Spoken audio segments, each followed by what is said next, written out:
안녕하세요. 잠깐 국어 시간입니다. 오늘은 윤선도의 시조 만흥에 대해서 함께 공부하겠습니다. 만흥은 흥이 일어난다.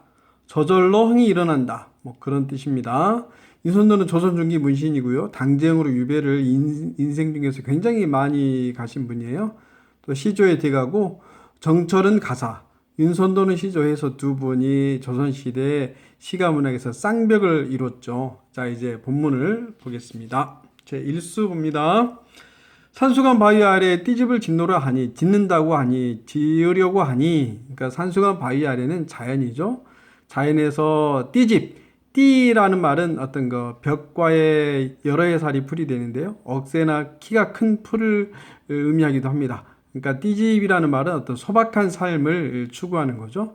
그러니까 그 뜻을 모르는, 화자의 뜻을 모르는 남들이 웃는다, 비웃는다 하지만은 어리석고 향함의 뜻에는 내 분인가 하노라라는 말은 나에게는 이러한 삶이 만족하다, 안분적인 어떤 태도가 나타나 있죠. 향함은 어리석은 시골뜨기고 겸손한 태도를 의미하는데요. 이 남들은 어떤 세속적 명예나 권력을 추구하는 사람들이죠. 그래서 이 두 개의 어떤 소재들은 대비가 됐어요. 그래서 화자가 추구하는 삶이고요. 세상 사람들이 추구하는 삶이 되죠. 그러니까 푹 하고 웃죠. 겨우 저렇게 하려고 이렇게 은둔 생활을 하는 거야 이렇게 이야기하는 거죠. 윤선도가 이제 그 당쟁에 밀려가지고 해남에서 그러니까 유배도 많이 가고 또 유배에서 풀려나면 또 해남에서도 많이 지내고 그랬었습니다. 자, 이수 보겠습니다. 보리밥 풋나물을 알맞게 먹은 후에 보리밥 풋나물도 역시 소박한 음식이죠. 무욕의 삶이 나타나 있어요. 적당하게 먹은 후에 과식하지도 않죠. 또 보리밥 풋나물 말고 다른 어떤 화려한 음식을 추구하지도 않죠. 바위끝 물가에 실컷 논다. 바위끝 물가에서 물에다 발을 담그고 놀기도 하고 물을 바라보면서 놀기도 하고 그러겠죠. 자연을 벗삼아 살아가는 삶의 태도가 나타나 있고요. 그 남은 여남은 일이야 부러울 줄이 있으랴 이 말은 서리법인데 부러워하지 않겠다라는 거죠. 그러니까 어떤 자연에서 즐기는 삶이 어떤 세속적 일보다 훨씬 더 좋다. 그러니까 부러워하지 않겠다. 자연이 참 좋다. 이렇게 이야기하는 거죠. 어떤 벼슬기를 의미합니다. 자, 3수 보겠습니다. 잠들고 혼자 앉아 먼 산을 바라보니 그리던 님이 온다 한들 반가움이 이러하겠는가 이러하지 않다. 잠들고 혼자 앉아 먼 산을 바라보는 것이 훨씬 좋다라는 거죠. 서리법이 사용됐고요.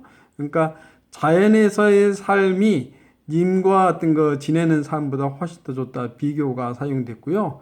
그러니까 이 잔을 들고 얼큰하게 취해가지고 산을 쫙 바라보니까 산을 바라보는 것만으로도 너무 좋은 거예요. 그러니까 어떤 산이라는 어떤 대상과 화자가 서로 말은 하지 않지만 마음과 마음으로 통하는 이심전심 또 화자와 어떤 자연이 물화일체 어떤 혼연일체가 된 그런 상황의 태도가 나타나 있습니다. 자, 사수를 볼까요? 누가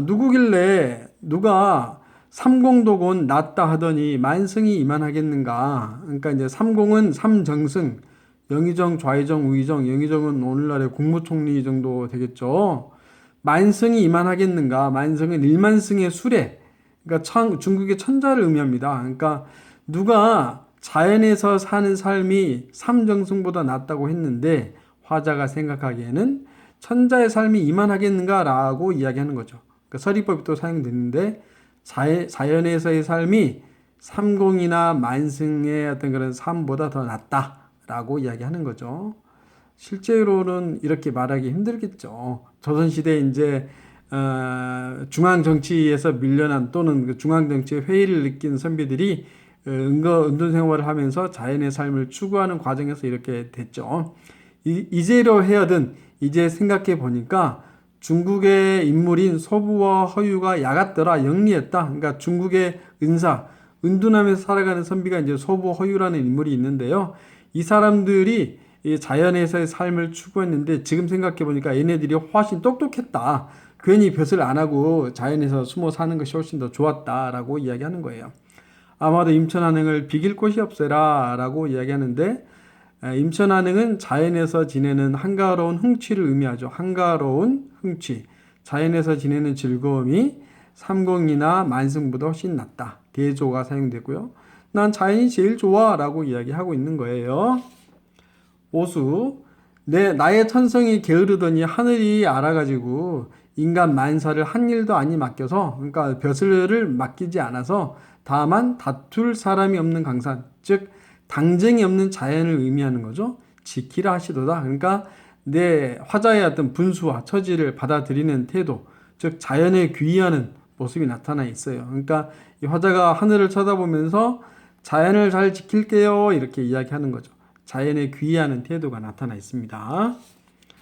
육수 강산이 좋다고 한들, 강산에서 살아가는 것이 좋다고 한들 내 힘으로 강산에서 지내고 있겠느냐. 임금의 은혜를 이제 더욱 알겠다. 그러니까 역구는 이셨다라는 말이죠. 역구는 역시 임금의 은혜다라는 말이죠. 임금의 은혜를 아무리 갚고자 해도 내가 할 수 있는 일이 없구나. 그러니까 이 두 개의 장에는 유교적 태도가 나타나 있고요. 충신연주지사의 태도가 나타나 있죠. 그러니까 자연에서 이렇게 사는 것도 역시 임금의 은혜입니다. 라고 임금의 은혜를 강조하면서 이 시조가 마무리가 됩니다. 자, 그래서 전체적으로 윤선도의 만흥이라는 이 연시조는 자연에 묻혀서 사는 즐거움과 임금의 은혜를 노래하고 있습니다. 지금까지 잠깐 구구했습니다. 수고하셨습니다. 안녕.